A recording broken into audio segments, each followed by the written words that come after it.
छत्तीसगढ़ी गाने देखने के लिए हमारे YouTube चैनल को सब्सक्राइब करें और नए अपडेट्स जानने के लिए बेल आइकन के बटन को क्लिक करें।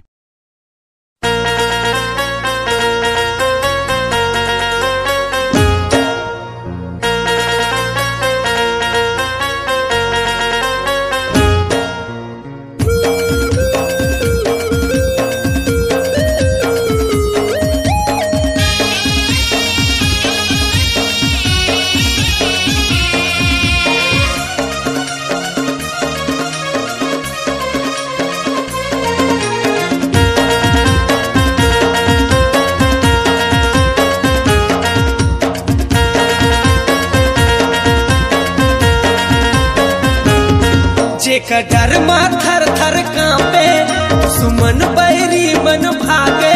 जेका डर थर थर कांपे सुमन बैरी मन भागे। वो फौलाद के हम औलाद आवन जी गुरु बालक दास के हम तो बाघ आवन जी। गुरु बालक दास के हमको बघवा आवन जी।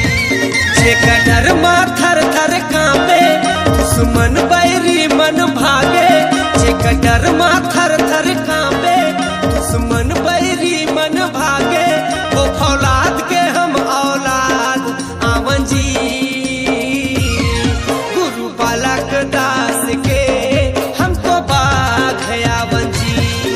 गुरु बालक दास के हमको बघवा आवन जी।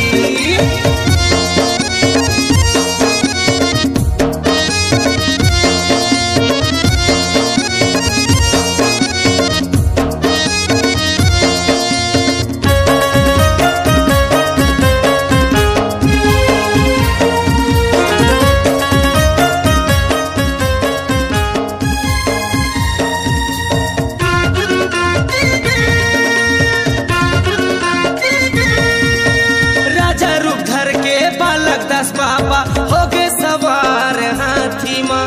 बैरी दुश्मन देखे नहीं सकिन आगी लगाए उखर छाती माँ।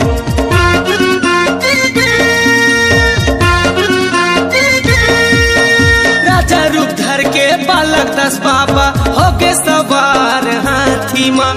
बैरी दुश्मन देखे नहीं सकिन आगी लगाए उखर छाती माँ। बैरी दुश्मन देखे नहीं सकिन आगी लगे उखर छाती माँ। अंग्रेज ससला हिलाए सतनामी के ताकत दिखाए। अंग्रेज ससला हिलाए सतनामी के ताकत दिखाए। वो फौलाद के हम औलाद आवन जी गुरु बालक दास के हमको बाघ आवन जी। गुरु बालक दास के हमको बघवा आवन जी।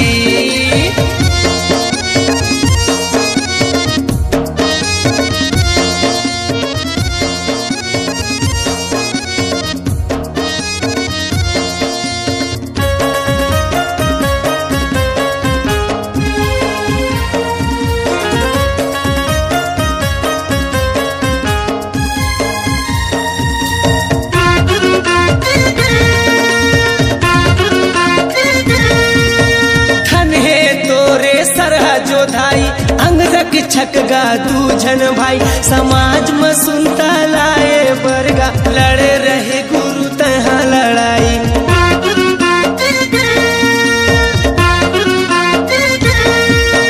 धन है तोरे सरहा जोधाई अंगरक छकगा दूजन भाई। समाज में सुनता लाए बरगा लड़े रहे गुरु तहा लड़ाई। समाज में सुनता लाए बरगा लड़े रहे गुरु तह लड़ाई। जेका डर थर थर कांपे दुश्मन बैरी मन भागे। जेका डर थर थर कांपे दुश्मन बैरी मन भागे। वो फौलाद के हम औलाद आवन जी गुरु बालक दास के हमको बाघ आवन जी। गुरु बालक दास के हमको बघवा आवन जी। जेका डर थर थर कांपे दुश्मन बैरी मन भागे। जेका डर थर थर दुश्मन बैरी मन भागे वो फौलाद के हम औलाद आवन जी गुरु बालक दास के हमको बाग है आवन जी गुरु बालक दास के हमको बघवा आवन जी गुरु बालक दास के हमको बघवा आवन जी गुरु बालक दास के